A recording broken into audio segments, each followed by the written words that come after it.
Și pentru că v-am arătat și data trecută baobabul care chiar râdeam, a apărut prima plantă, a început era baobabului, că în sfârșit avem în România acest produs.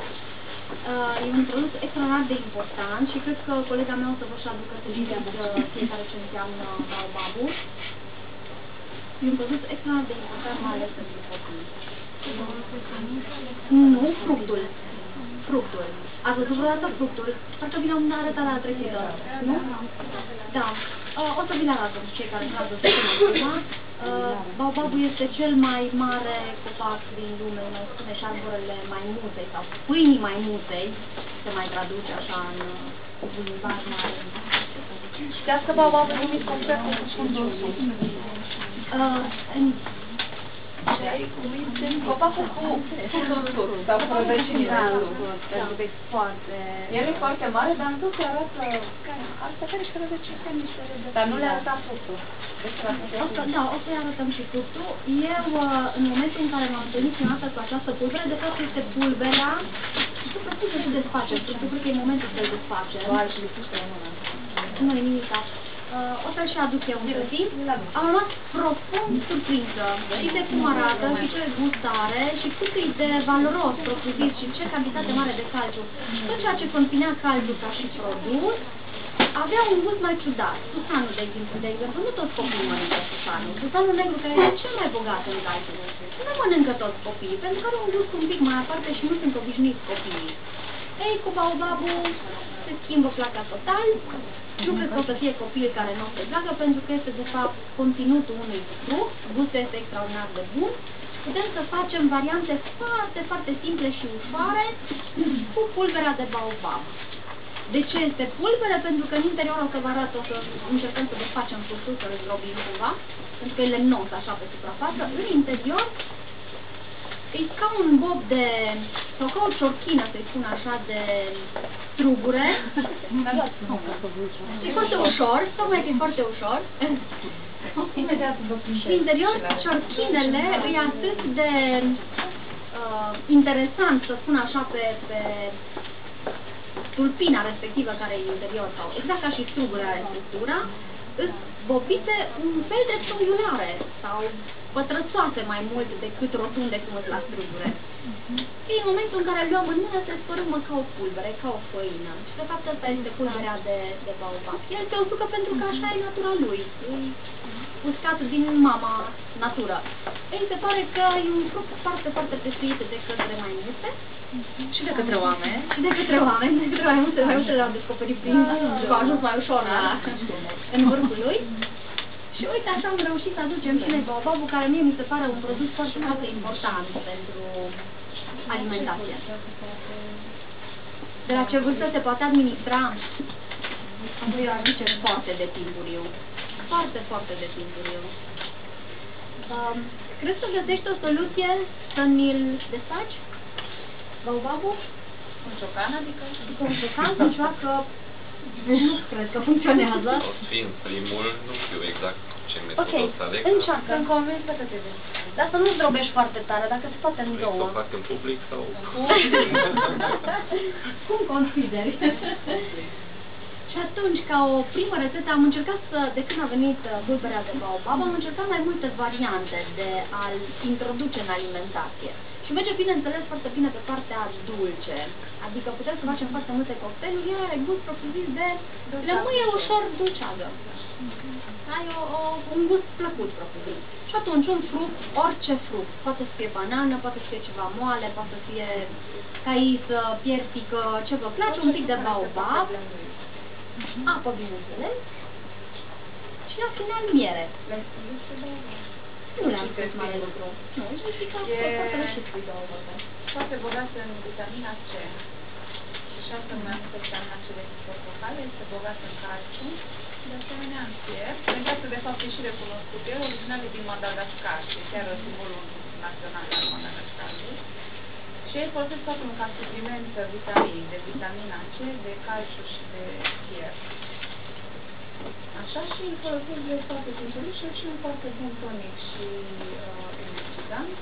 are antioxidanți, are fibre și are probiotice. Deci are și acest efect și asta îl face foarte bun și în stimularea imunității. Și e foarte plăcut. Cum ce spune?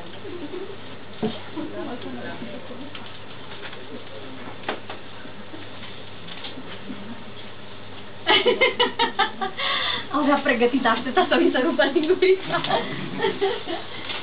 Da. Și acolo să găsim mai multe detalii. Știți că baobab a fost, e un copac care se spune că crește 5-7 mii de ani. E greu de stabilit exact, încă n-are inele de creștere. Și atunci se folosește metoda asta cu carbon 14, ca la fosile. Și, de exemplu, undeva prin Africa de Sud a făcut un baobab de ăsta băzând de 4-7 de metri circumferință, atât de mare. A făcut un bar din ăsta, datorită ecologiști.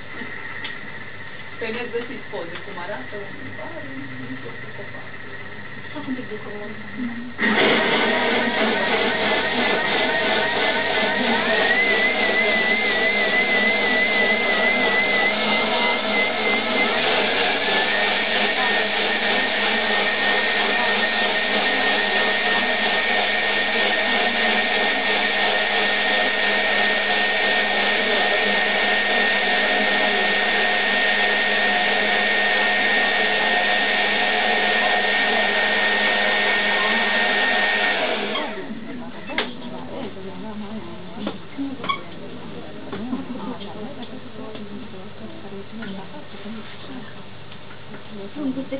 Se transformă într-un fel de lapte vegetal, foarte, foarte rapid.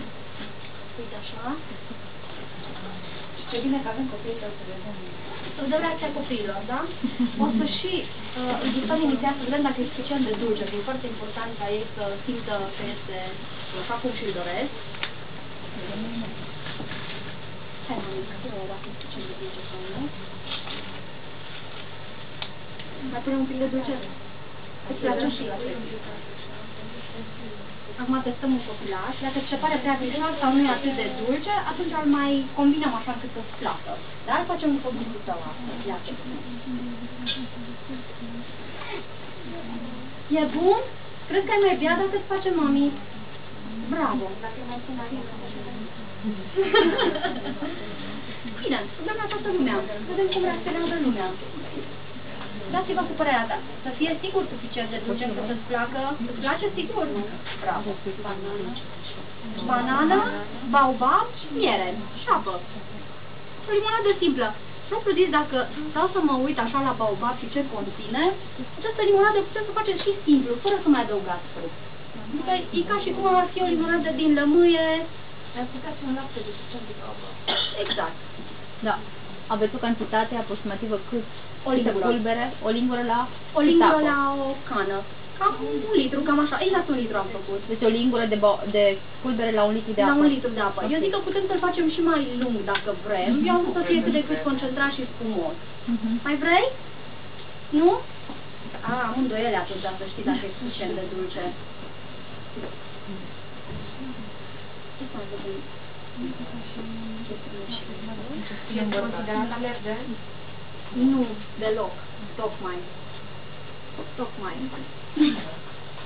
Mi-a spus că se poate administra foarte devreme la copii și sub 1 an sau... Eu, sincer, dacă ar fi copilul meu, i-aș da de la 6-7 luni, deja i-aș putea da. Eu personal i-aș da. Cu cât să omogenizați foarte bine. Exact. Pentru că fiind pulbere să nu îi dăm să fie necăcios. Deci trebuie combinat bine cu ceva. Cum e? Așa, la prima degustare, nu? Ok, acceptabil.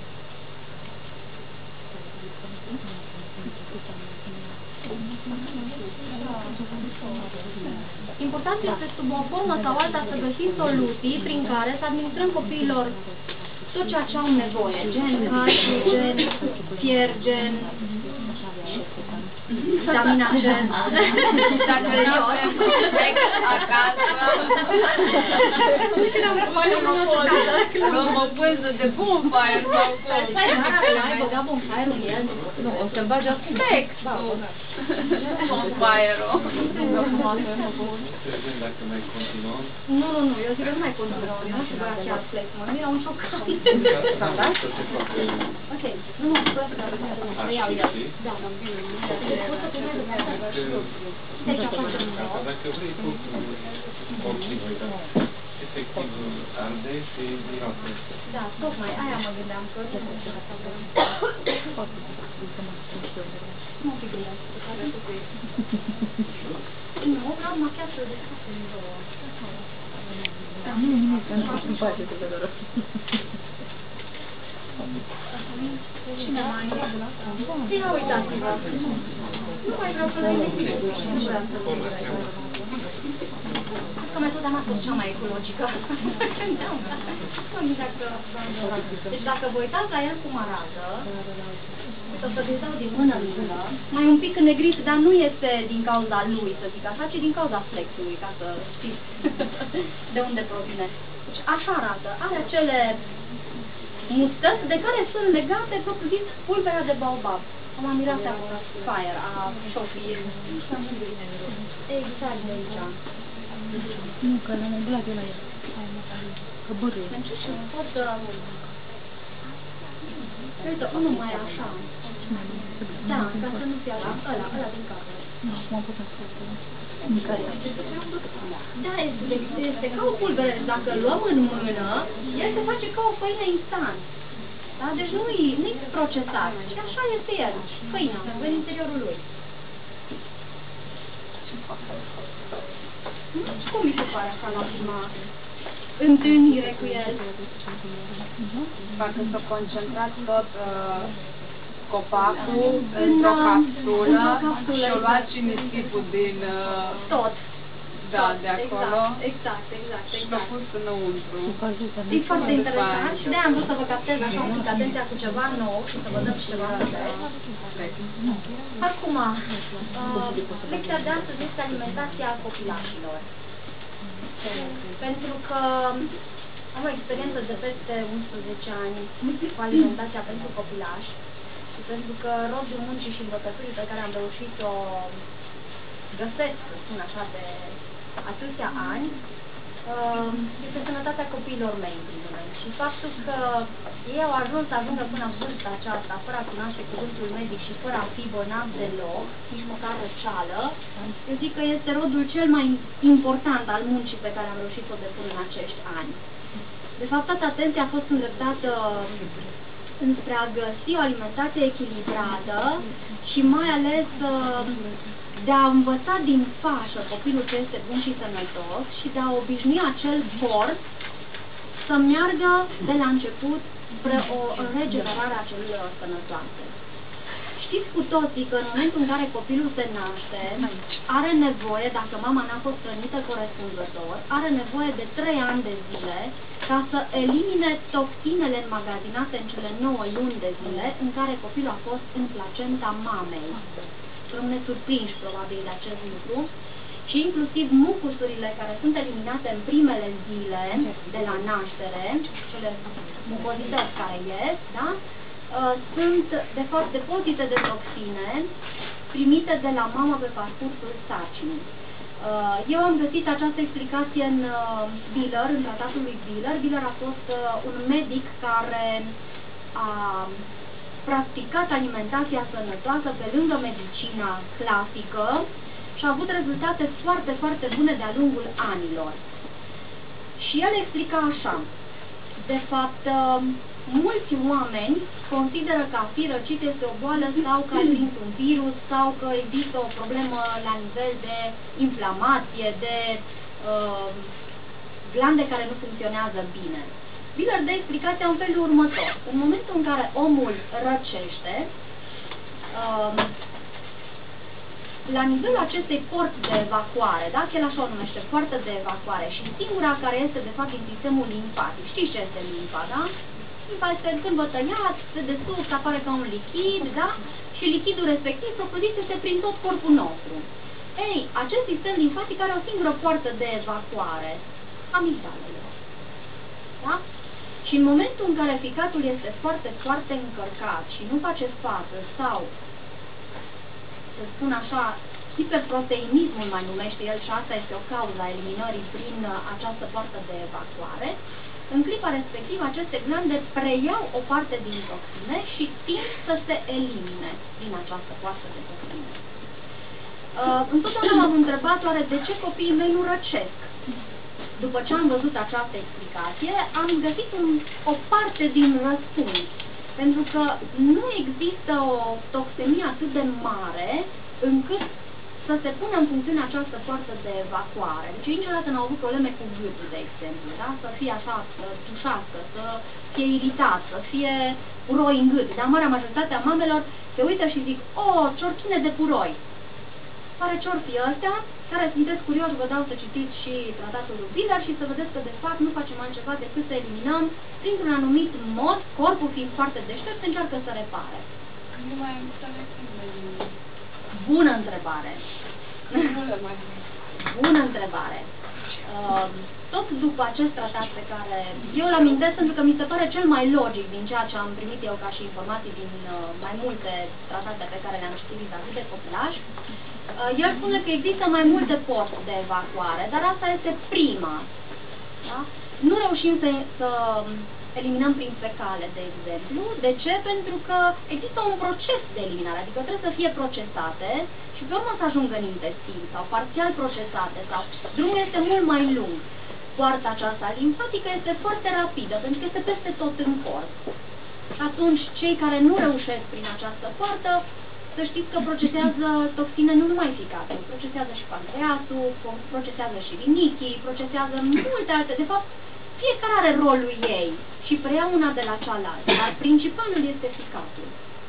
De aceea și cura de detoxifiere, care vă spuneam, al lui Max Gerson, este foarte logică. Pentru că scoate prima dată din celulă aruncă în sânge, din sânge aruncă în ficat și din ficat, prin acea clismă cu cafea de care vă vorbeam, se face acea vasodilatare prin care se scot toxinele la nivelul intestinului și evacuare. Rapidă. Pentru că, vedeți, și ei au găsit o metodă prin care să nu stagneze în intestine, ci să fie evacuat rapid. Deci tranzitul să fie foarte rapid. Da? Ei, se pare că pe urmă am început să testez, să spun așa, această teorie pe mai mulți copilași și se adeverește. Deci dacă stăm să facem practică și să ne dăm seama că în momentul în care nu mâncăm ceva care este sănătos sau procesăm anumite toxine cu, cum să vă spun, cu bună credință, adică noi știm că înghețata are 1000 de euro, dar totuși avem poftă și o mâncăm. Și după care, tot el spune că prima variantă de febrilitate este de fapt la ficat. Ficatul dă o anumită febrilitate pe care noi nu putem conștientiza. Febrilitate ca și noi. Și mai mult încercăm să le găsim ceea ce lor le place. Da? Dacă lui îi place ceva, găsesc 10 feluri, din 10 feluri îți plac 2. Ce să le fac pe alea 2, să mai găsesc alte 2 care să-i placă. E mai ușor, că așa găsești cumva și împlinirea lor. Te obligă sau chiar găsești? Te-am obligat odată să mănânci la mine. Lenia mă obligă să mănânc ce gătește nevastă. Deci regula numărul 1 este eu nu cumpăr. Vrei să-ți cumperi? Da. Numai pentru cățel. Da. Aia a fost cea mai tare dintre toate. Mergeam avem o casă cu un cățel și către mine, nu-mi place să alimentez mașina, pentru că simt gazele așa cum vin spre mine. Alimentează tu, zice, dar mergi peste drum să-mi cumperi ciolan pentru un cățel. Și acum, ce să aleg din 2 rele? E cel mai ușor. Mă duc mai bine să iau ciolanul vieții. Și mă pun în coadă și toată lumea se uită la mine așa dintr-o dată. Și acum și zic, vreau un ciolan. Te auzi la emisiune, nu? Evident că mă recunoaște, doamna. Și zic eu, pentru cățel!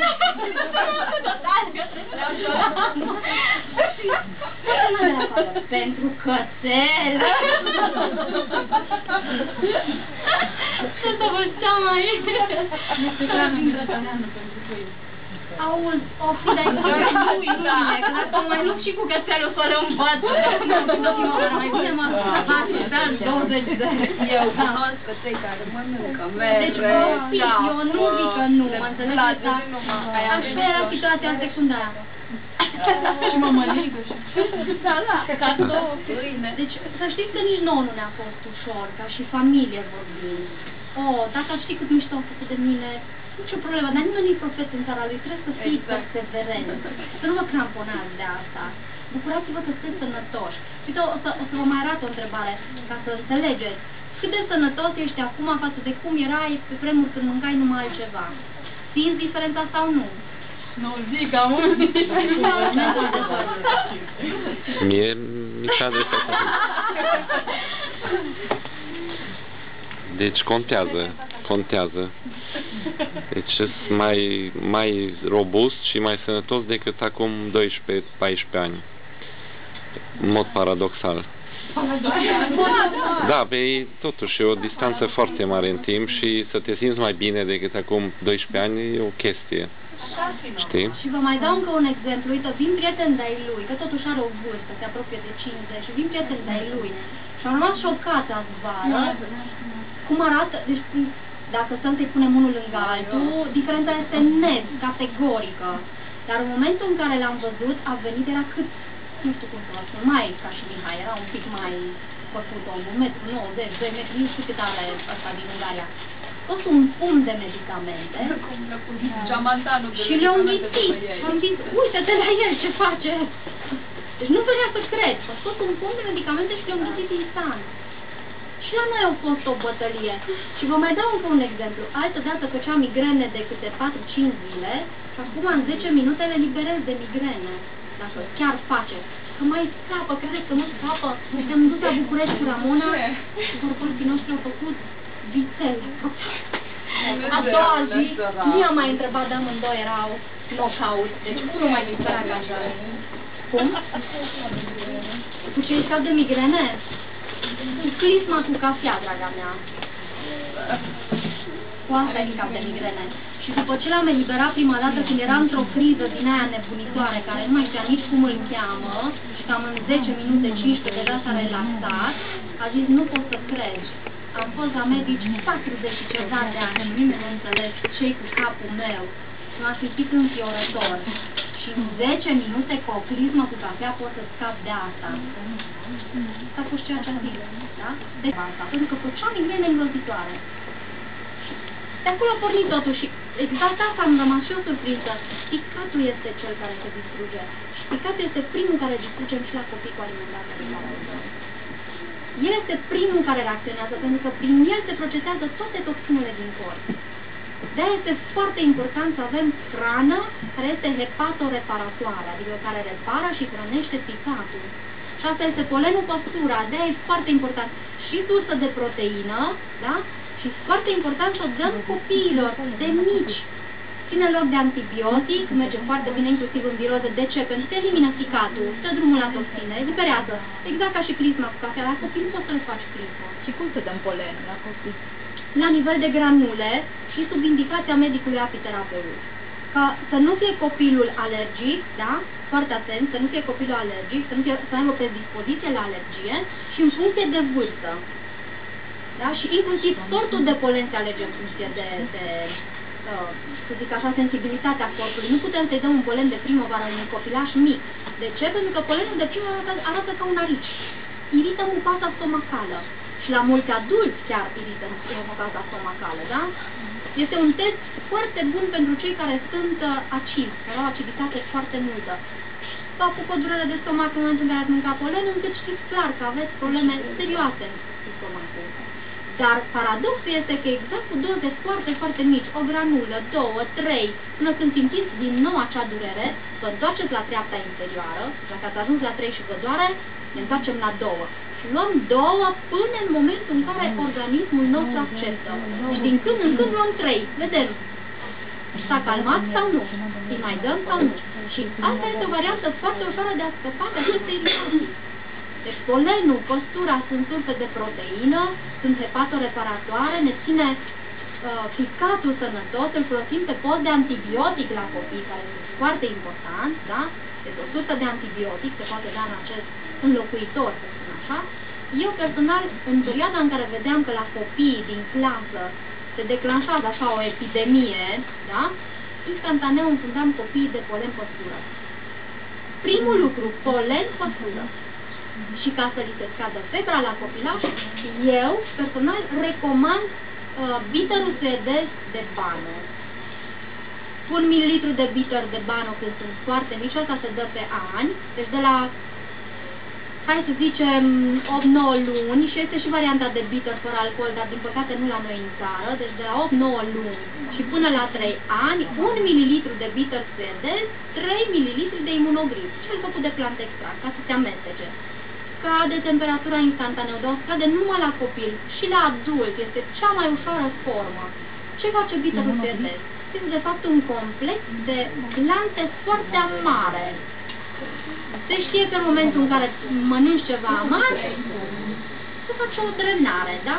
Se golește bira, se curăță ficatul instantaneu și scăpăm de fapt din nou de acele toxine care ne îngreunează, ca să ne ajungă exact pe poarta de eliminare. De aceea scade febra. Și dacă copilul este alergic, vă spun un caz. La mai mult. Nu la orice. Prima dată îi dăm să mânce un lan de morcov. Când îi trece alergia. Deci vă spun, copilul meu, prietenul de-a mele, a făcut citomegalovirus. Hepatită cu citomegalovirus, așa mă. Câți ani are? Un an.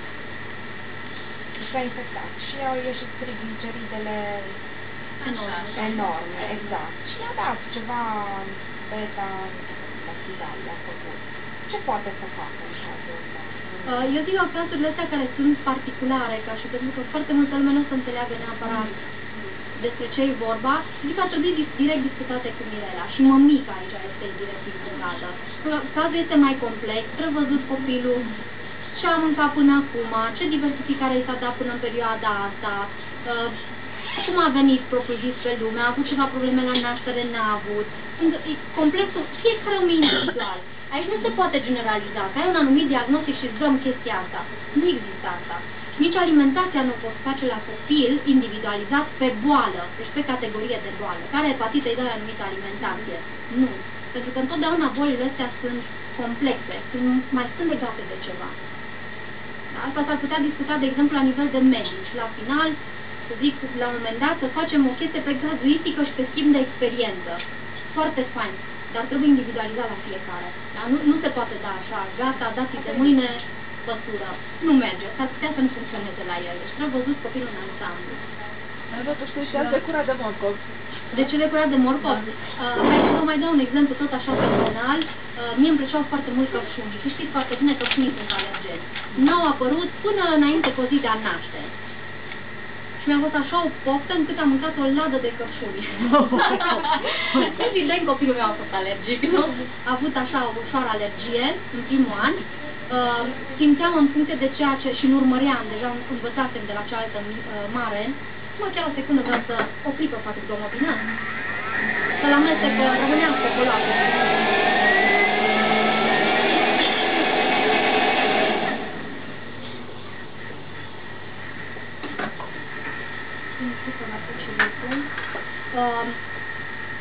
Exact asta am pățit eu, propriu-zis, cu fetița după toată această peripeție și m-a învățat o bătrânică din sat. Știți ce mi-a zis bătrânica? Așa morcov bune am, dă-i să dea suc de la morcovii mei.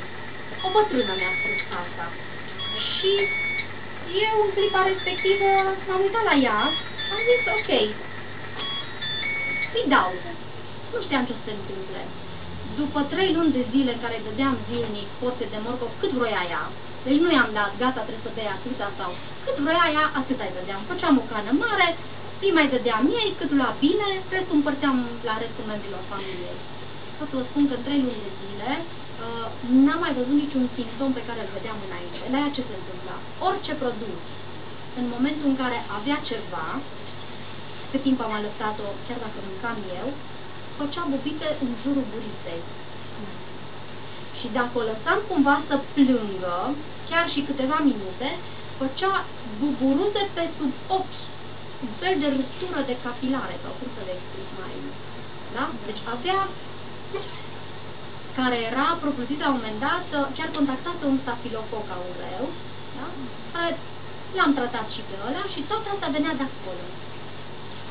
Și ce am făcut? După ce am mâncat lanul de morcov al lui mica, pe 3 luni de zile, copilul nu mai prezenta aceste simptome. Deci se pare că e un foarte bun antialergen. Și după aia l-am recomandat la foarte multe mămici care aveau probleme de astea de intoleranță și de alergii și mai ales când erau mici și a mers foarte bine. Încerca și Pentru noastră. colesterol prea mare la copii. Deci fiica mea are colesterol prea mare, da, 11. Face 2 ore de nopți zilnic Da. și are valoarea 209. Ce vrea ea? Deci de acolo începe. La urma.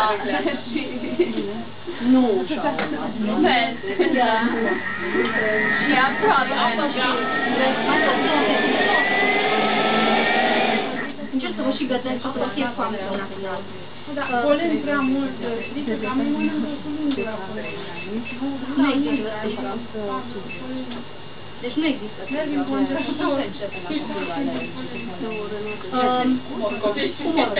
Cu 3 luni de morcov.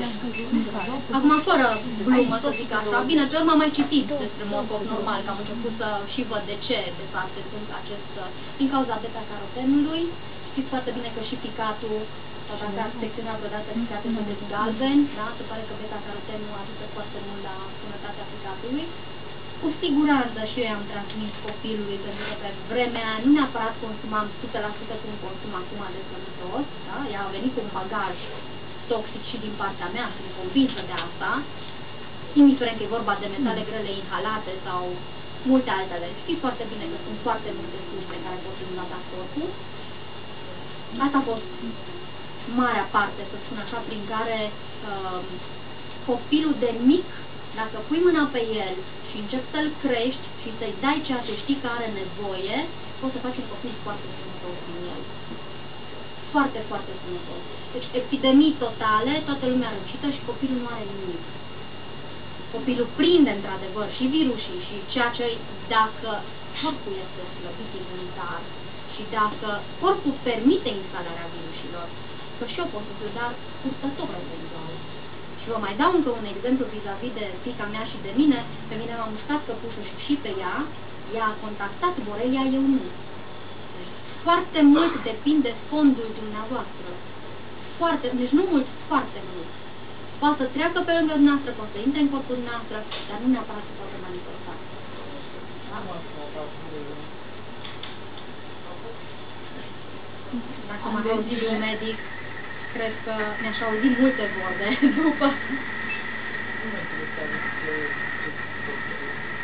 Da. Tratamentul pe care eu l-am stabilit a fost foarte dur. A fost o minicărie timp de 3 luni de zile. Știți foarte bine că borelia, în momentul în care intră în corp, ea propudii, cu pic își face de casă, ascunde în hematii. Hematiile mor în 3 luni de zile, deci poate să fie prima zi de viața ei, de exemplu. După 3 luni de zile ajunge în crematoriu sau în pancreas, mai corect spus, unde moare, dar spirochetul simte, iese și intră în altul. Deci am început cu o deparazitare, acum eu pot să vă spun în mare, dar asta nu înseamnă că merge la toată lumea individual, da? Deci trebuie individualizat chiar și acest tratament. Nu știu de cât îi iese IgE-ul, IgG-ul, depinde unde s-a făcut propuzit, testele propuzit și pe câte este Western Blot-ul, sunt mai multe, da? Aparate care pot să dea, chiar și film, se poate filma sângele propuzit și spirochetii din interior, care se face numai la București. Deci altă trebuie să vă convingeți că într-adevăr are o problemă, da? La ea a fost evident, a fost elocvent că are această problemă. Culmea că ea mănâncă sănătos, dacă nu credeți că în colectivitatea în care ea merge la copilaj sau când se întâlnește cu cineva, nu mai scapă la ceva, da? Cea mai mare.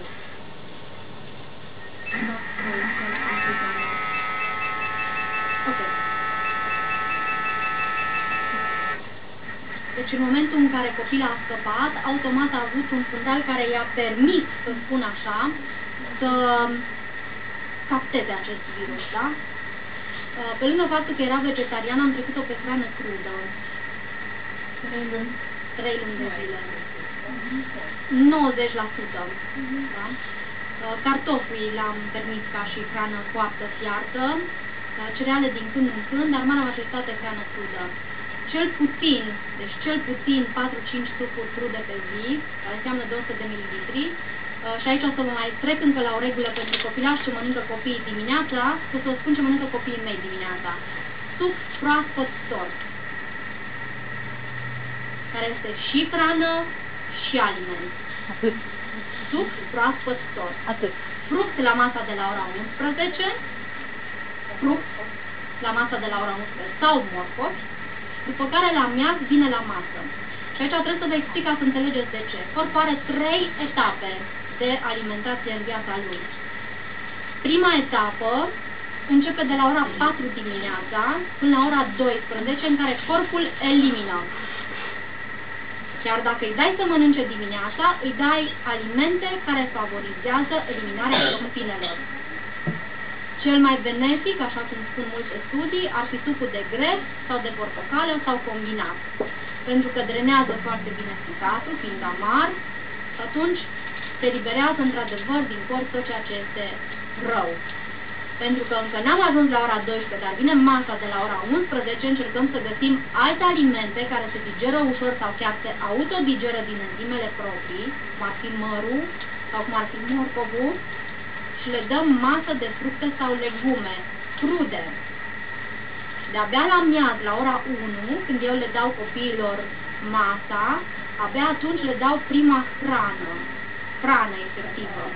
De la ora 12 și până la ora 8 seara, maxim, și dacă se mănâncă la ora 8 seara și la 10 ne culcăm, trebuie să mâncăm alimente care se digeră în 2 ore. Da? Și în acest interval ne alimentăm.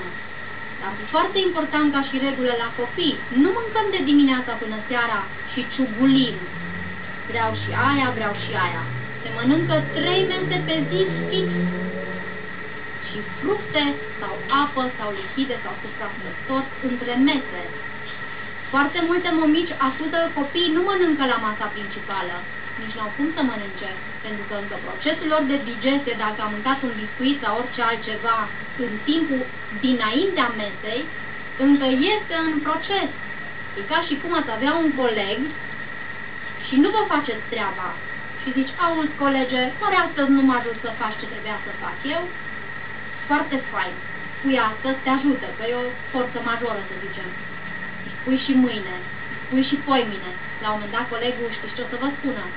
Auzi, ia mai pune mâna și fă treaba, adică mănâncă la ore fixe și lasă interval între mese încât să se digere alimentul. E mult mai important. Și aici pot să vă spun că am experimentat pe foarte mulți copii. Dacă le dai mese regulate, 3, fixe, copilul mănâncă nu bine, foarte bine. Și seara ce le dai de mâncare? Depinde. Încerc să le dau o hrană care să se digere. De exemplu, putem să facem, eu le fac, vă zic ce am spus ieri seara, cum e mai ușor. Lapte vegetal cu griș, le-am făcut și am amestecat cu majun de prune. Le-am făcut seara trecută. Este ca o budincă, super, super bună, nu există copil care să nu accepte. Sau, se pot face că v-ați obișnuit și cu astea, TSE integral în lapte vegetal. Da? Sau puteți să faceți o salată ușoară, chiar și din cartofi. Chiar și rețeta de care vă spuneam, cartofi cu caju, cu germeni, se digeră până la culcare, fără probleme. Sau puteți să mâncați o pâine cu un pic de unt, ghee, de exemplu, unt în propriu zis, cu ghen, da? Sau cu unt de cocos, care scade colesterolul, de exemplu, da? Și cu ceva viu, ce aveți, măsline, chiar și roșie, sau salată de roșii, sau ceapă, sau ce vă place, ce aveți în casă, da? Sau se pot face, de exemplu, paste ușoare, cu un sos ușor, da? Pentru că neavând aport de carne, eu aș zice așa, seara nu le-aș da sub nicio formă carne. Nu au timpul de digestie. Dacă vreți să le dați carne, dați-le la masa de amiaz. Sub nicio formă dimineața. Deci acel sandwich cu șuncă și cu nu mai știu ce, nu e în perioada de digestie, dai de lucru vecinului. Stagnează, așteaptă să-i vină rândul, nu funcționează organul ca să-l digere. Da? Mămăliguță, de exemplu, cu smântâna de soia și usturoi. Deci sunt și variantă dulce și variantă sărată, depinde ce gusturi aveți. Laptele vegetal îl fierbi? Eu personal, da, dacă îl pui cu TSI sau... obligatoriu dacă îl pui cu TSI, trebuie să fie TSI, știi? Deci se distrug, vitaminele se distrug instant la fierbere, dar rămân mineralele. De-aia e foarte important, dacă mănânci mult fiert, să mănânci foarte multă hrană vie lângă, ca să compensezi. Știți foarte bine că hrana fiartă este o hrană moartă, care are nevoie de enzime din interiorul dumneavoastră ca să se digere. Și atunci, dacă nu mâncați măcar parțial hrană crudă care să se autodigere, vă consumați bagajul de enzime din interior, care sunt limitate. Nu puteți să le aduceți toată ziua să faceți infuzie de enzime, că nu aveți cum. Dar puteți să mâncați hrană care se autodigeră din enzime proprii. Da? De-aia e foarte important, ori de câte ori mâncați fiert sau copt, să aveți și hrană vie lângă. Va ajuta foarte mult digestie. Sau de quinoa, da, chiar așa. Quinoa sau chiar și cereale se poate da, fără probleme. Sunt foarte multe rețete în cartea noastră cu sănătate multă înțeles de bine. Păi chiar un pic le-am masă de dimineață, ciorbite cu masă de seară, deci sunt așa un pic făcute pe sortimente, să zic așa, și din experiența noastră. Deci rețete de copii, nu totul special, dar o să găsiți. Draga mea, toate rețetele de acolo copiii mele mâncă. Și cam 80% sunt rețetele mele. Adică îți multe chestii bune care le prezentați, chiar că nici poate multe rețete mămici știu. Da, nu e o problemă. Dar mă gândesc așa, ok, dacă poate să se dau mai sănătoși și care de asta, e foarte greu să încep dacă nu știi să faci niște rețete, că ea despre un mic aliment. Nu, dar cum o prepari? Tocmai de-aia facem întotdeauna și partea practică. E foarte importantă partea practică. Să vedeți un pic la început. Știți ce simplu este? Nici nu vă puteți da seama. Mi se pare greu la început pentru că nu aveți experiența în spate. Dar de fapt, rețetele astea, eu le știam dinainte, adică erau rețete care le-am adaptat. Adică, ca să vă dau câteva exemple. Nu consumăm zahăr, pentru că este hiper... Cum te spun? Nici nu știu cum te spun. De exemplu, deci cel mai mare drog, da? Ca să fim mai clari, cel mai mare drog. Nu mergem spre nimic așa cum mergem spre zahăr. Da? Se reglează organismul, știți foarte bine că în momentul în care înghisiți, se bulversează tot organismul. Da? Și atunci încercăm să le înlocuim. Că doar aveți rețete cu zahăr, nu o grămadă. Dar mă duc înspre rastul de dulciuri bune, sau cum să zic, îndulcitori buni, și mă uit și zic arțar, agave, mai este tapioca, speclă, văd că nu sunt în secunda asta, sau dincolo, stevia, da? Și încerc să pun în aceeași rețetă să găsesc gramajul cât să-mi placă. Sau dacă e la știți? pun miere. Exact. Așa sunt foarte uscate. de formale și gramate ridicate Și care au suficient, da? Deci trebuie să găsesc alternative. Pe urmă, mă duc înspre făina albă. Făina albă, ați auzit, o grămadă de copii sunt tolerați la gluten. Oare chiar trebuie să le dăm așa infuzie de gluten toată ziua? Păi 99% e numai gluten, n-are nimic. Păi bobul are coaja, care e foarte valoroasă în nutriție, și n-are germenul. Gândiți-vă că din germen dă viață. Cea mai bună energie, de-aia și grișul. Eu îl recomand mămicilor, nu în cantități exagerate. Nimic nu-i bun exagerat. Totul trebuie să fie cu măsură. Și atunci ce fac? Încerc să caut în loc de făină albă, scuze-mă, în loc de făină albă, să caut făină din secară, din frișcă, din mei, integrală obligatoriu. De-aia mă dau și la Mihai, nu vreau făină parțială. Dacă eu scos germenul, dacă eu scos cei mai valoroși din eu nu vreau. Vreau să fie bobul. Bagi bobul, scoți făina. Asta mi se pare cea mai valoroasă, pentru că dacă Dumnezeu vă trimis așa, ce trebuie să-l desface? Așa ne dea nesic nouă. Da? Deci să fie tot. Să ne dea tot ceea ce are mai bun. Mergem mai departe. Ulei. Știți foarte bine că uleiurile procesate sunt făcute cu sodă caustică, cu 1000 de euro, ca să nu aibă culoare, inodori, incolori, insipid. Da? Îi mai lasă un pic de culoare ca să arate a ulei. Nu e ok. Nu e ok, pentru că corpul nu are nevoie de acești complexi. Prea mult. Are nevoie simplu. De ceea ce conține uleiul prin presare. Îi bagi bobul sau sămânța, scoți uleiul. E foarte simplu. De ce trebuie să bag nu știu ce ca să scot nu știu ce? Prea complicat, prea mult. Atunci uleiul simplu, ulei presat la rece, de dovleac, de in, de susan, de cânepă, de carofii. Nu mai folosim numai ulei de soare care e total dezechilibrat față de organismul uman. Știți că nici omega-3, omega-6, omega-9 nu produce corpul. Nu se aducem din exterior. Omega-9. Foarte multă lume se plânge. N-am păr suficient de frumos. Mâinile mi se usucă. Nu văd foarte bine. Pielea are ba o gubiță, ba nu știu ce. Dați-i ulei presat la rece. nu-i dați hrana de care are nevoie. Deci foarte simplu. Nu ulei procesat, ulei prestat la rece. Din ce-o fi? Cel mai aproape de raportul uman este inul și cânepa. Și pe urmă vin restul. Dar dacă vreți un ulei echilibrat combinat, floarea soarelui, că vă place gustul și v-ați obișnuit cu el, combinați cu in. Da, dar neconsumul niciodată. Când o să-i dau prima dată să guste in, o să zică că nu e obișnuită cu gustul. Și la fel și copiii, mai ales dacă nu-s crescuți de mici. La 5-6 ani îi pun ulei de in în față. Dar nu la cine din prima. Depinde de la copil la copil. Are foarte multe omega-3, omega-6, mai deloc. Dar asta are foarte multe omega-6, omega-3. Și dacă avem un raport adecvat, vă spun că raportul de omega-3, omega-6 cam 1 la 3, atunci ori amestecați astea două leu, vă luați ulei de cânepa, care are acest raport. Poți să ceva de ulei? Care este uleiul care să nu aibă așa pronunțat? Adică toate uleiurile vor avea, deci asta e garanția că este un ulei natural. De-aia uleiul ăla rafinat are inspector. Orice ulei trebuie să aibă aroma lui. Aroma lui, deci mie, de exemplu, salată de vin, nu-mi place, pun un pic de ulei, dar nu-mi place gustul ăla, nici puternic de floare soarelui, nici de nici de măsline. Mă gândeam că e un... Vedeți cum suntem sclavii gustului. Da. Mie dacă îmi puneți uleiul de floarea soarelui în față, mă uit la ea și zic Doamne, oare ce-o fi băgat ăștia în vină, știi? Și mă uit așa la ea și zic nu mai bine mâncăm că are orice gust. Dar eu încercam cu ulei de substanță.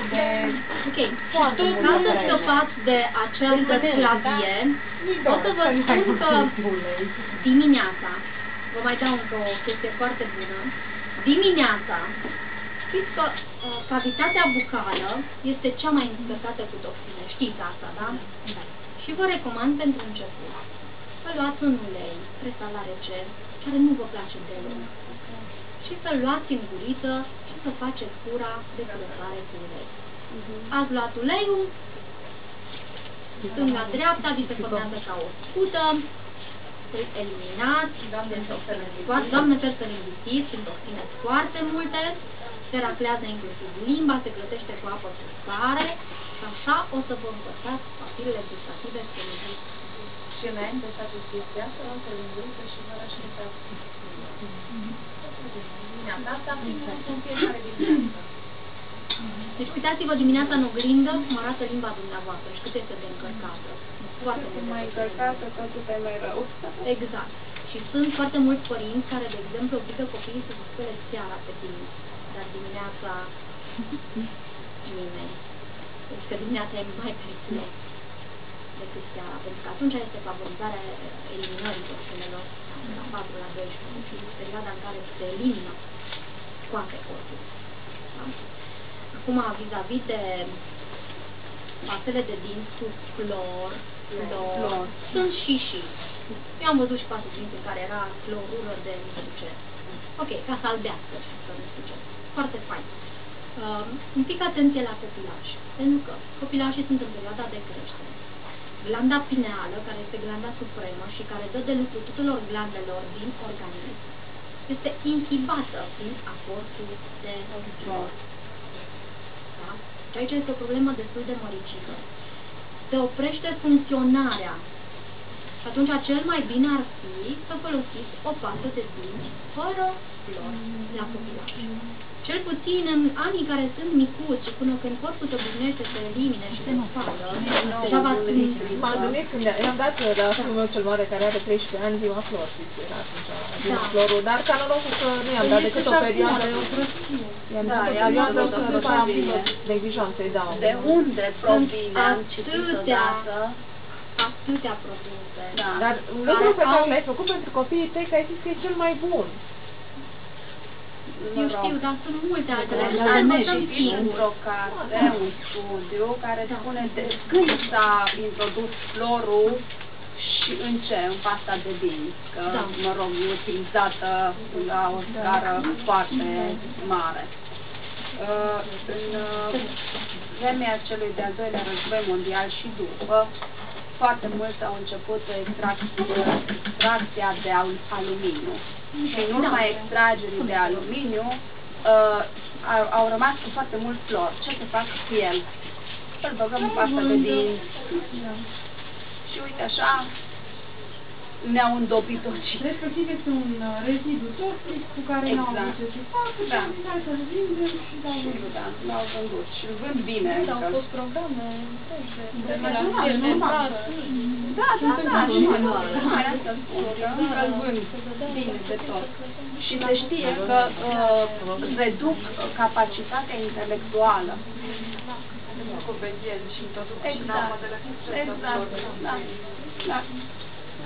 Dar ei au și mare și au copii. Sigur că da. Da. Eu am întrebat stomatologul meu, se dau să nu dau cu celui flor. Am vrut să văd.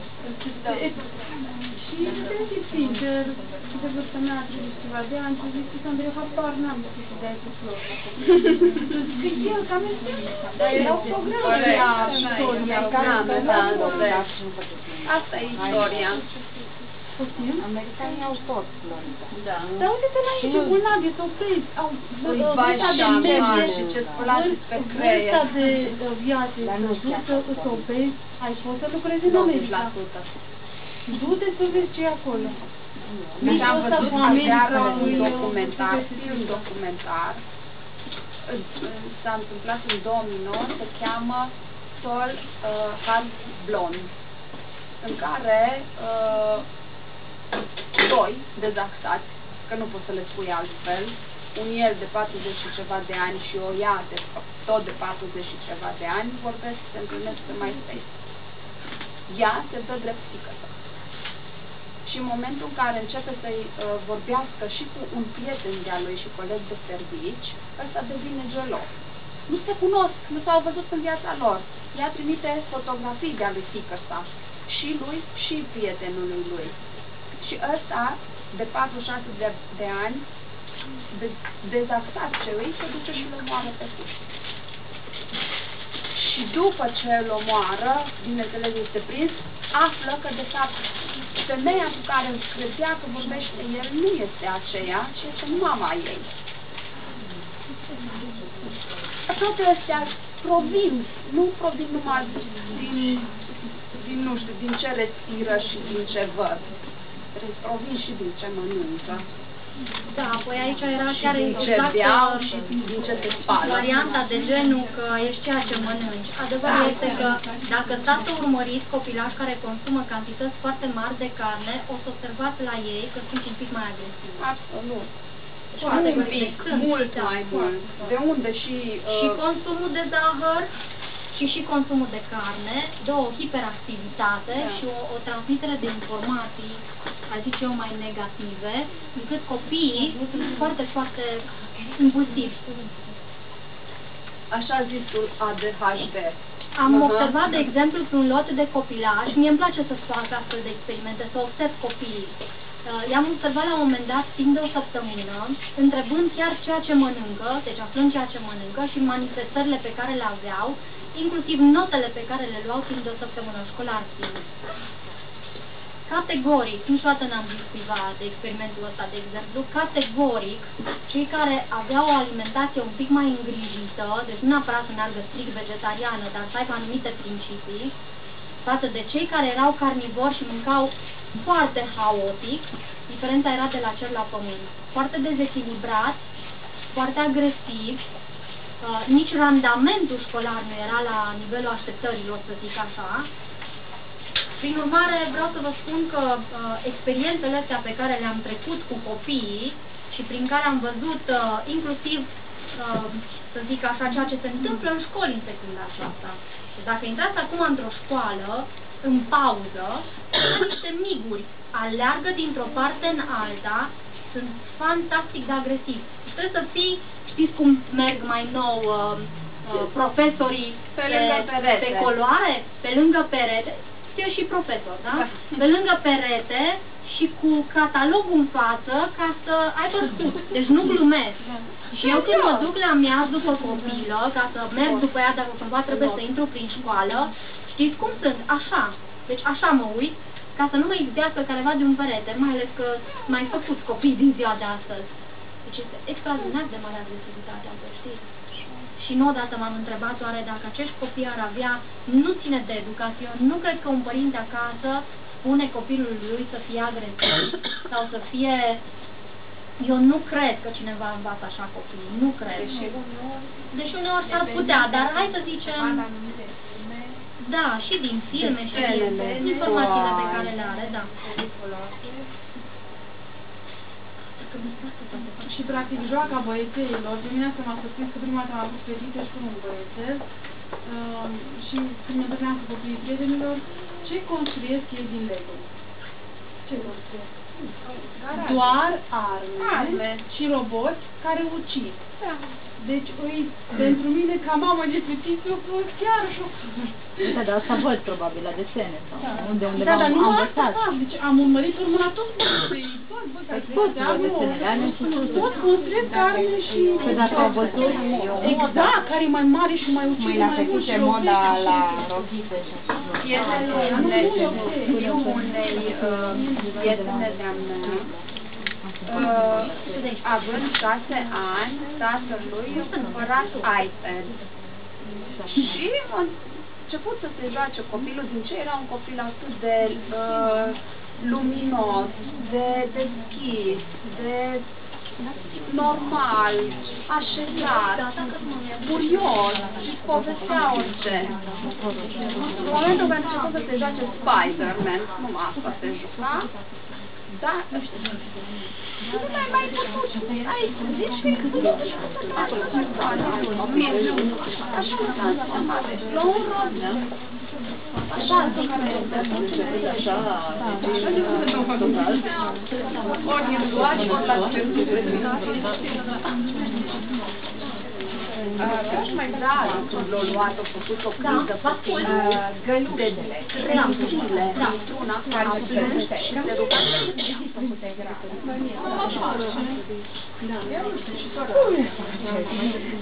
dacă poți să faci de braj și cu ou făcute cu ou, deci cu ou și nu băieți? Nu fiu specialistă, dar au ieșit și bunica mea, care e mare specialistă în găluțe, nu ea. Eu fac părul, nu nimic altceva, nu sunt un pic mai tare decât alea Dar cum vă spun eu? Haideți să vă spun rețeta și să gustați.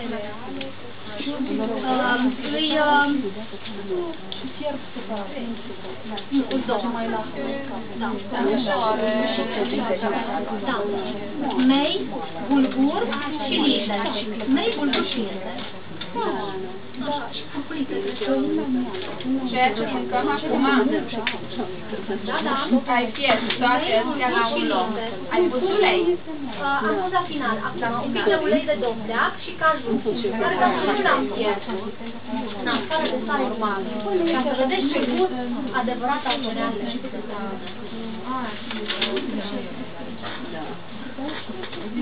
Nu pot să dai pe cineva. Caju măcinat? Nu, l-am pus total. Acum, tocmai ca să-i simțiți gustul și la final. Să vedeți cât de... Pe când o să aveți încă de 3 copii să mâncem.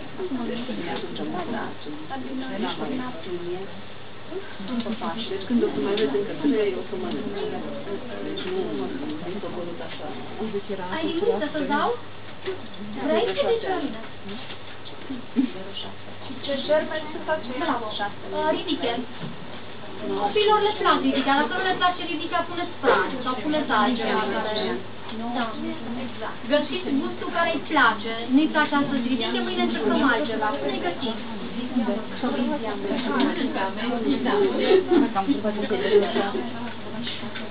Între prânz și cină, deci în intervalul ăsta de 12 și 8 ar trebui cele 3 mese. Poftim? Prima masă este... Deci prima masă este fructe. De fructe, da? Și masa de dimineață este considerată masă. La ora 8 dimineața sau la 7 și un pic, când începe școala, da? Pe urmă, a doua masă la ora 1 și a treia masă eu recomand la ora 6. eu personal. Noastră cum doriți? Până la 8. Poftim? Ridiche. Ce gust are? Germenii, da. Și pe total. Deci dacă ridiche. Mei, bulgur, linte roșie, ulei de dovleac, caju și germen de ridiche. Dar totuși, în loc de fructul de la ora 11, deci am încercat câteva zile să-i dau la fiul meu mere la școală, dar nu mă și mie îmi face foame. Hai să vă învăț și câteva sandwich-uri. Hai să vă învăț sandwich-uri. Sandwich din făină integrală, de exemplu, vă spun ce-i place la fiica mea sau ce am observat la copii că le place. Făină integrală cu cocos, ulei de cocos, cu miere, un pic de miere și cu cardamon. Este unul dintre sandwich-urile favorite. Slăbește, da? Scade colesterolul și trigliceridele. O altă variantă, deci pâine integrală cu cocos, cu miere și cu cardamon. Cardamonul detoxifică ficatul, e foarte gustos, cocosul, uleiul de cocos scade trigliceridele, colesterol, adică face eliminări, da? Și asta este o hrană perfectă pentru dimineață. Da? Pe urmă, un alt sandwich este, de exemplu, cu gheie. Gheia este untul de vacă, apropo, dar este eliminat colesterolul și cazeina. Dar unii spun că nu se elimină. Depinde cum îl faci. Așa știi că s-au făcut studii și niciodată gheia nu a fost cu colesterolul. Niciodată. Da, am citit în engleză totul de articole studiate care zic că nu se poate. Hai să experimentăm de propria piele. Cu ce scade colesterolul? Cu uleiul de cânepă. Doctorul... Uite-mă de la diabetologie. Nu Hângu, celălalt. Vereșiu, așa. A făcut un studiu pe uleiul de cânepă timp de 6 săptămâni și ne întoarcem înapoi spre cifră. Cât o fi 6 săptămâni? 22 de zile. Deci ne întrebă un ciclu complet de curățare a sângelui. În fiecare zi o lingură de ulei de cânepă. Da? Dacă avem un corp un pic mai măricel, preferabil ar fi să consumăm chiar mai mult. Deci minim o lingură, da? Foarte bun. N-a existat nici un caz, să spun așa, în care uleiul de cânepă să aibă reacții adverse după administrare. Inclusiv aportul de insulină din organism se poate băga, uite, direct în mâncare, da? Ne obișnuim să-l mâncăm. La copii cât putem să dăm? O linguriță pe zi, prea mult de ulei de cânepă? Ce înseamnă copii? Aici totul este delimitat. Câți ani are? Un an jumate. La un an de jumate, mai mult de o jumătate de linguriță eu nu-i da. Deci totul se face treptat, gradat în funcție de cât este omulețul de măricel. Da? Și acum atunci ne spune și acum pe ce condimente avem aici? Niciun condiment în afară de sare. Am vrut să vedeți cât sunt de gustoase cerealele, așa cum sunt ele de la culoarea de la mintea roșie. Deci astea sunt cerealele curate. Nu v-am pus nimic ca să așa ce bune sunt. Puteți să faceți cereale, dar fără linte, de exemplu, 2, 3, 4, câte vreți dumneavoastră. Și aici era o pantă exact făcută de soțul meu. Zice, dacă eu mă duc la restaurant, eu ce să cer? Că toată lumea ce 4 stadione. Eu zice, 4 cereale. Era fanta lui, una dintre. Așa. Deci se poate pune varianta de cereale, deci simplu numai de cereale. Și la final, de exemplu, puteți să le amestecați cu majun de prune. Sau cu fructe dulci. Stafide, migdale, curmale. Și ce cereale mai pot intra aici? Păi foarte simplu. Vreți să vă spun cerealele? Da. Cel mai simplu, uite. Adevărat.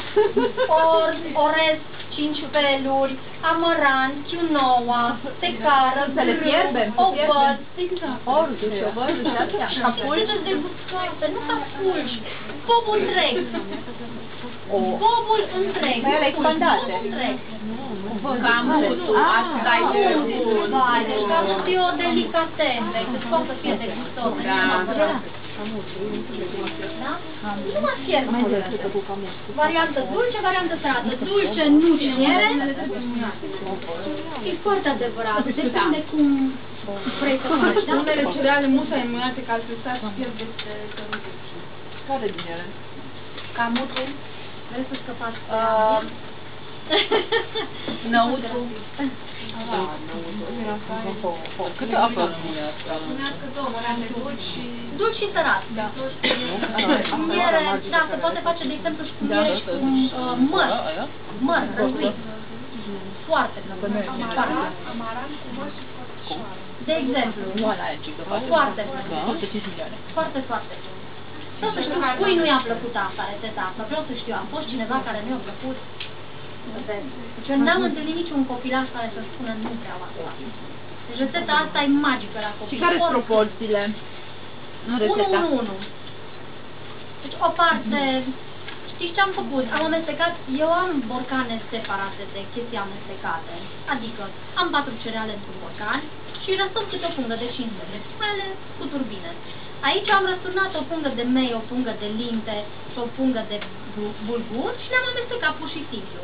Și aici am pus cam jumătate din ceea ce a ieșit. Deci asta e dăm la miază, nu seara, nu? Asta obligatoriu. Se poate da și seara, dar atenție un Linte. fără cajul. Fără cajul, foarte corect. Fără cajul. Se pune linte roșie. De roșu și de părânt. Da?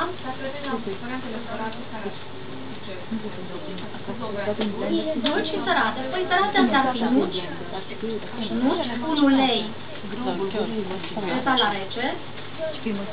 Și aici la nuci puteți să faceți o grămadă, de la alune, migdale, caju, nuci pecan, nuci românești, deci sunt multe.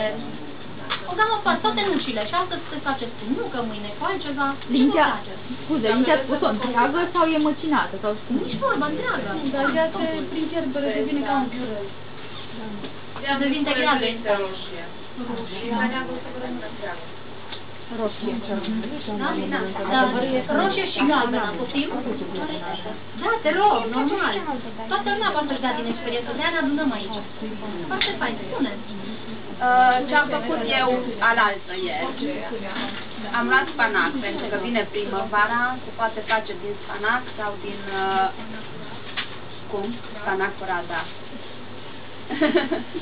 Din spanac sau din frunze de urzică. Din acele care cresc proaspete.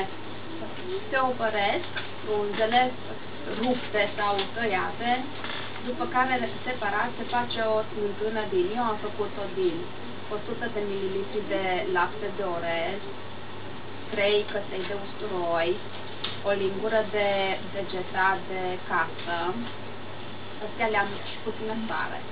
Le-am mixat și apoi am adăugat încet ulei, până când a devenit așa ca o smântână fluidă, nu groasă. Și am turnat-o peste spanacul scurt de apă.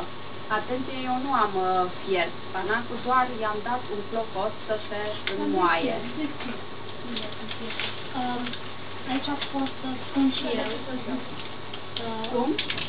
Se poate mânca spanacul, de exemplu, este unul dintre alimentele care nu sunt recomandate în cancer. Deci este un pic mai grea și există în spanac câteva substanțe care nu sunt tocmai cele mai bune pentru corp. Adică corpul le va elimina. Nu mi-amintesc câte când asta, am încercat să mi-amintesc între tine, nu mi-amintesc cum se numește cele două substanțe care nu sunt chiar ok pentru corp.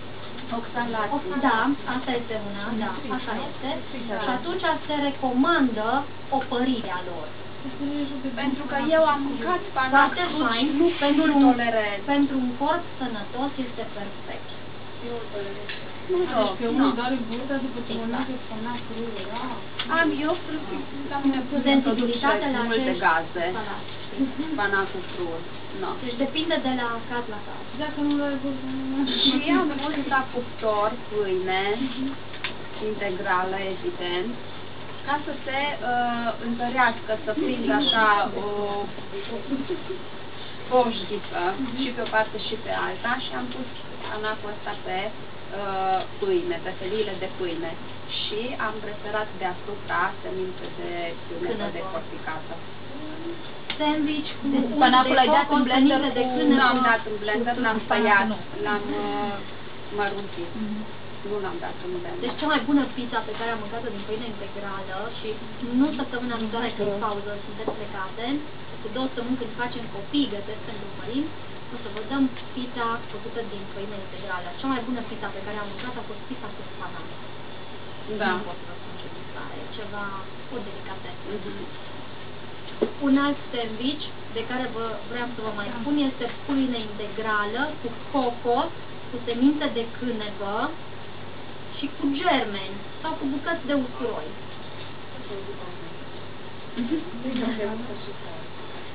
Pâine? Unde? Cocos și practic. Da. Da. Bun. Și trebuie să un pic numai imaginația și să găsiți alternativele bune, da? Și în loc de folosim ghea, da? Și folosim cocosul. Și cum se face ghea de zici cu se pune untul și se spumește. se pune pe foc. Exact, pe foc mic și se spumește în permanență. Se aruncă spuma.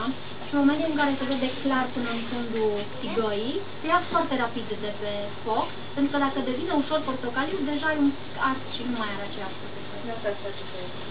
Pe focul foarte mic. Eu fac într-o cratiță cu fondul gros, exact, cu un gros și cu vino. Și forma strecurată cu fondul. Da, obligatoriu. Și nu turnat partea rămâne de desubt, la mine cel puțin a rămas de fiecare dată o parte albă, așa lăptoasă, eu aia nu știu.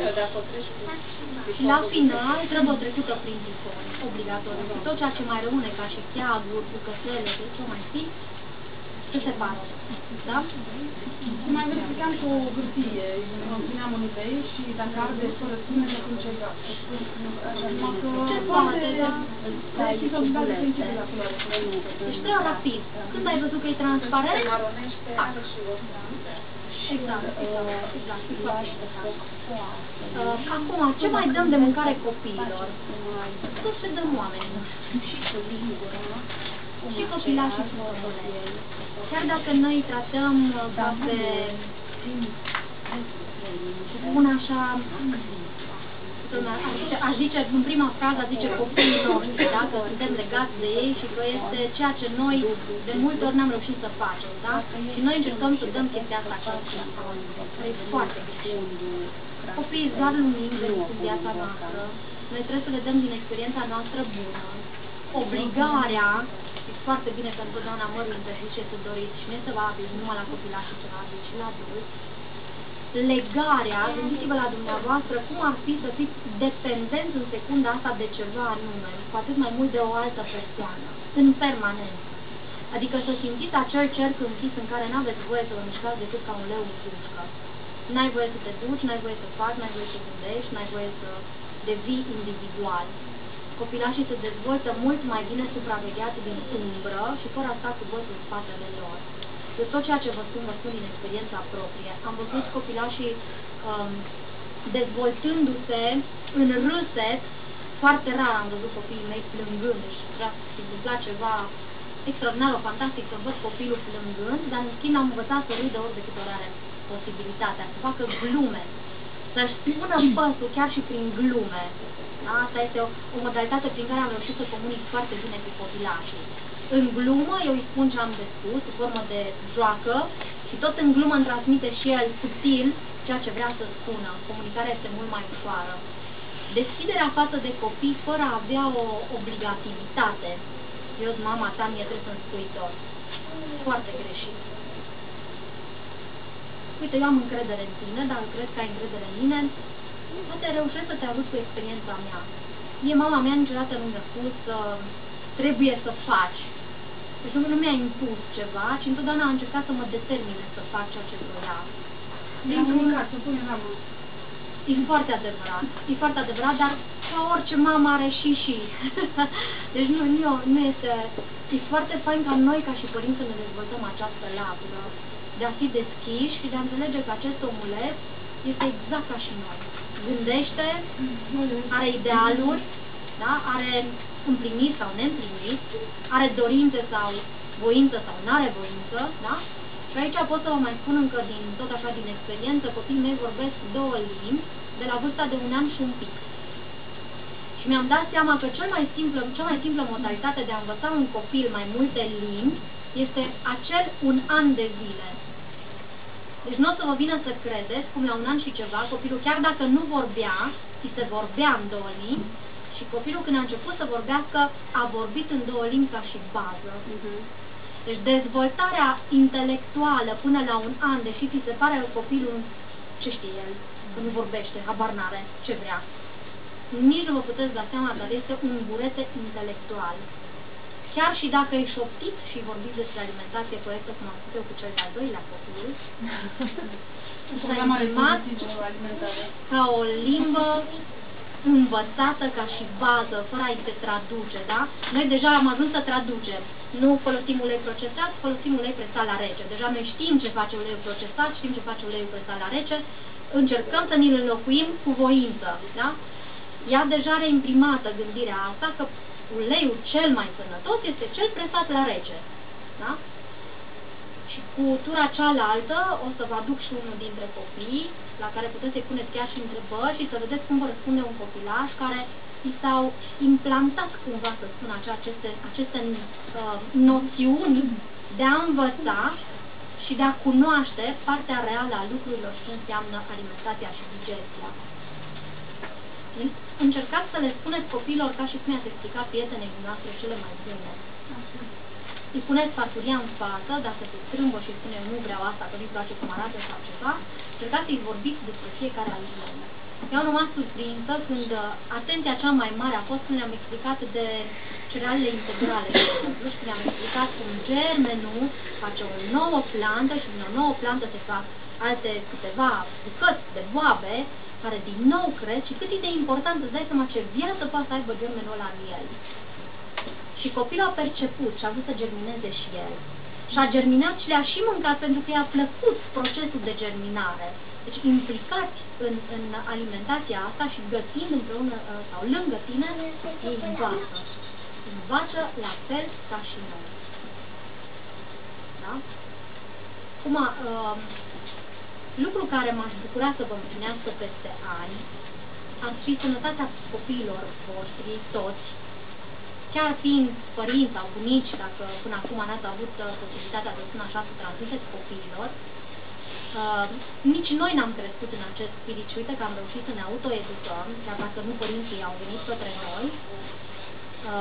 E foarte, foarte bine dacă copiii sunt cei care vin spre părinți.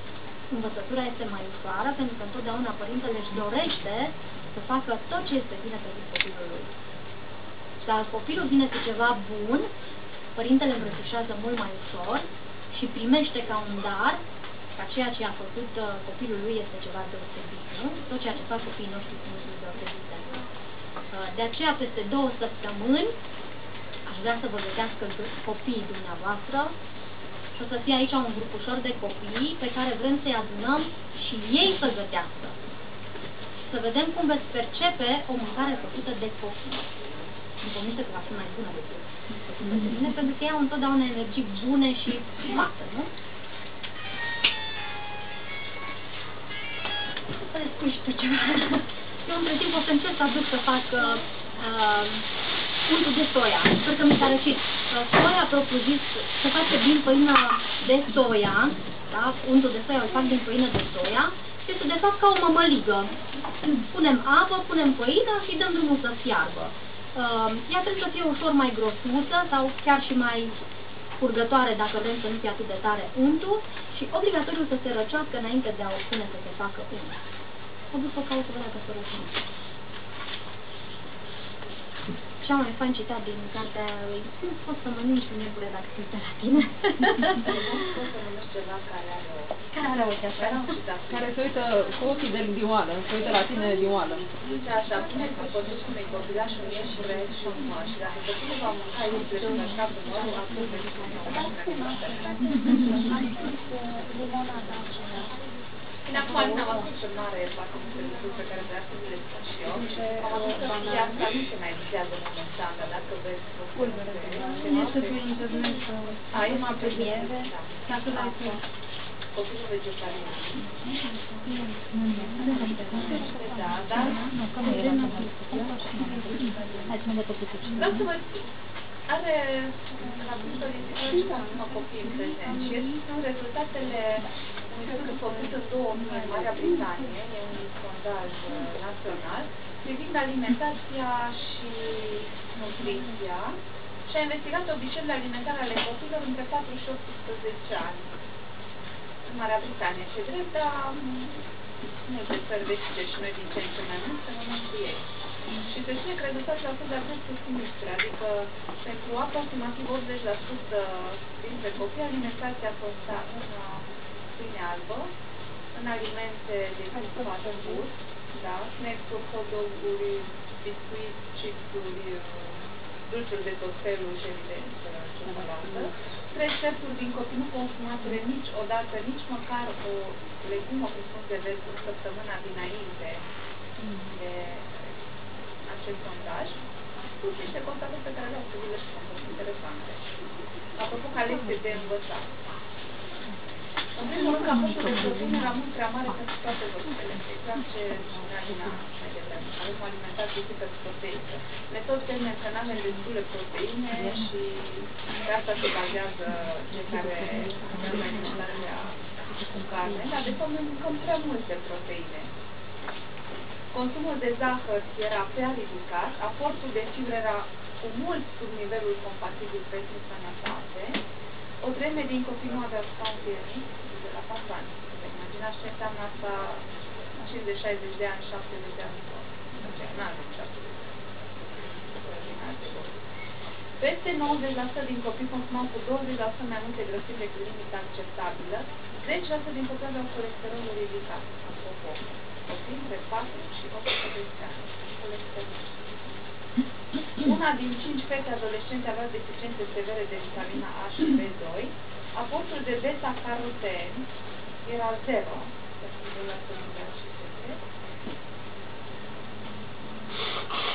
Acidul folic era prea scăzut la 4% din toți copiii. Vitamina C provenea în principal din sucuri de fructe și principal din sucuri de fructe carbogazoase, deci aceea adăugată. Deci de sinteză, da? Jumătate din fetele mai mari prezentau deficiențe serioase de fier și magneziu, aportul de calciu prea scăzut la copii de 11-18 ani, aportul de zinc prea scăzut la toate vârstele studiate și mai mult din jumătate din copii consumau prea multă soare. Deci aici v-am făcut tabloul viitorului mascul tânăr, bolnav, de boli cardiace, boli cronice degenerative și să nu mergem mai departe. Au fost studiate și alte repere. Activitatea fizică mult prea scăzută. Cam un sfert din copii au declarat că o zi pe săptămână nu se simțau bine. O zi în fiecare săptămână. Alergii multiple. Deci asta este duce care au mare lipsă de minerale, vitamine, o alimentație prea bogată în grăsimi, în proteine, în zahăr, în sare. Și nu vorbim de adictivi și nu fac. Știți că în America, de ce au spus așa? În 2001 a declarat obezitatea cu adevărat epidemie în America, numărul copiilor raportat s-a triplat în state. Și spune așa, dacă aceste tendințe continuă, de peste câteva generații toți americani vor fi obezi. Dar deja 75% din americani sunt obezi. Nu foarte departe de asta. Aproape 20% din copii în vârstă de 4 ani sunt obezi în Zambia, Maroc, 5% în Egipt, Chile, Peru, Germania și Mexic, în România nu pot nimeni așa. dar există programe de rulate. Dar, în schimb, când am reușit să bag în sfârșit mierea în școli, care a durat 3 luni de zile până ce-o picat boc, 3 luni atât am reușit și cei de la Ministerul Sănătății mi-au oprit proiectul și au zis copiii sunt obezi în România. Din cauza mierii. Din cauza mierii. Da. La care am citit un studiu care ziceau așa, 2 lingurițe de miere pe zi asigură exact nu necesar, un echilibru al corpului sub nicio formă de am citit, nu mai dețin, dar o să merg să văd cum o cheamă pe doamna doctor. O scris ea o carte de nutriție. Zice de miere că de fapt mierea nu are nimic valoros în ea, are niște zaharuri și atât, care spune că e voie să mănânci înghețată, că de fapt înghețata e foarte bună și nu îngrașă și nu te intoxică și așa mai departe. Scris ca să vândă, pentru să fie pe plasa televizorul. Da, exact. Asta e așa ceva. Da, asta o vă recomand. Când găsiți așa din astea controversate, eu vă recomand altceva. Mâncați dumneavoastră o săptămână în fiecare zi o înghețată și dacă vă veți simți bine și o să aveți toate zilele super ok, este fain, continuați. Sigur. Dar dacă îi dai unui copil de mic miere, nu dezvolți opța de dulce? Nu, stai așa, dacă îi dai unui copil de exact al înveți, el va avea în mod natural o preferință pentru lucruri naturale, mai ales în ceea ce privește dulcele. Și în mod natural va refuza zahărul și dulciurile cu zahăr. Asta deocamdată am remarcat la fetița mea. Adică noi acum descoperim texturi. Și i-am pus zahăr. Am colorat eu cu ceva să vadă cum arată. Și a băgat în gură. Și i-a scuipat. Și în miere își bagă degetele și mănâncă mai mult diferit. Exact, dar dacă învățăm pe copii cu zahăr, dar mă gândesc pe viitor, că acum are 1 an jumate. Adică eu nu vreau să dacă ne învățăm cu alimente naturale, el va avea în mod spontan preferințe spre alimente naturale și în mod spontan va alege alimente de care are nevoie mai mult. E o inteligență anatomică și a corpului care există dacă nu o blocăm tot timpul. Deci dacă noi îl creștem așa de la început, nu vă temeți să vă faceți. Copiii, dacă noi îi lăsăm în pace, în mod normal, își aleg ceea ce au nevoie pentru și nu e bine să-l forțezi să mănânci un anumit aliment care nu-i place.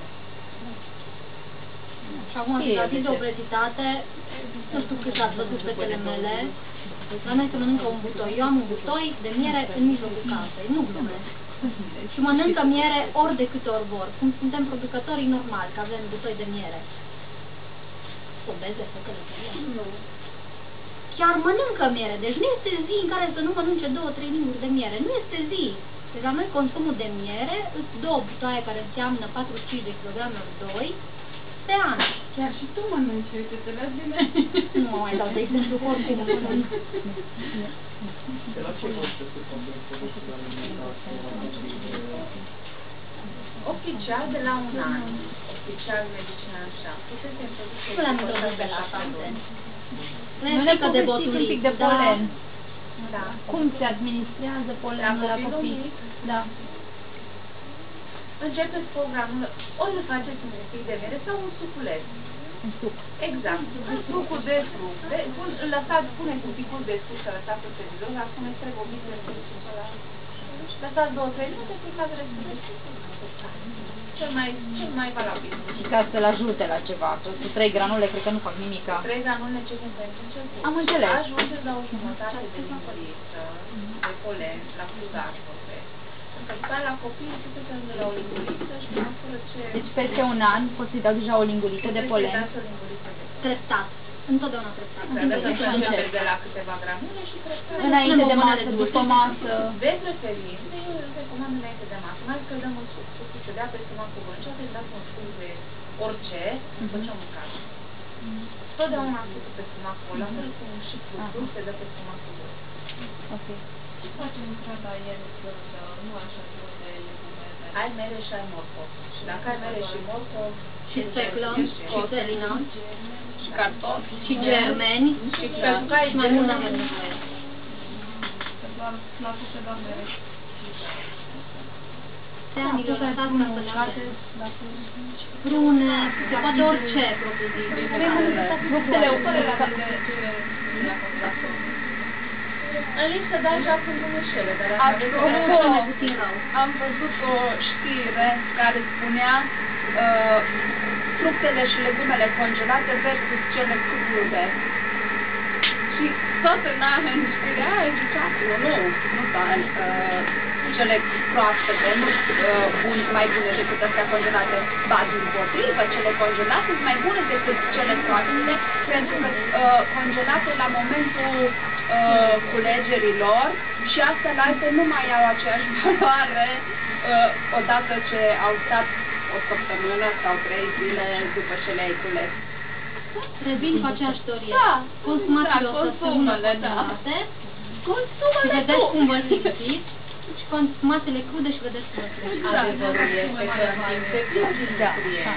Dar nu așa ca și la astea unde de soia? Ce vreți să mâncați de soia? De comod.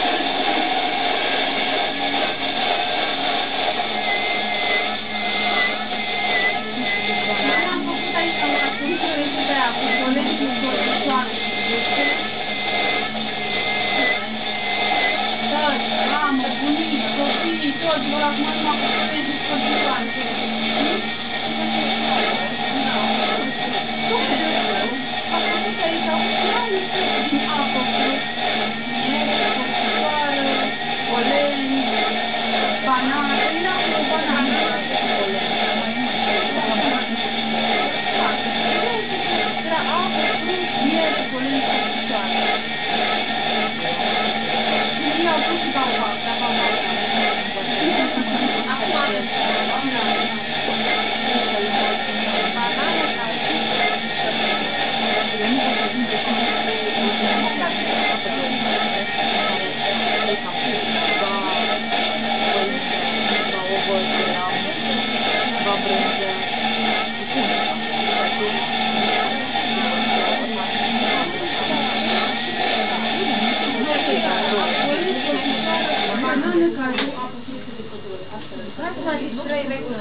Dar 2 ani și jumătate. Dacă nu mă lăsați să vă dau, nu vă mai dau.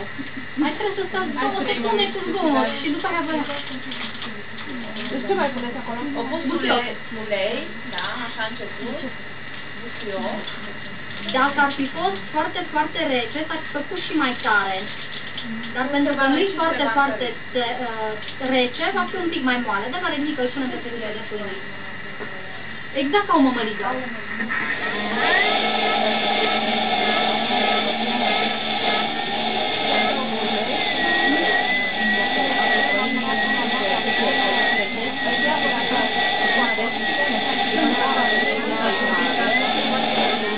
Nimic, am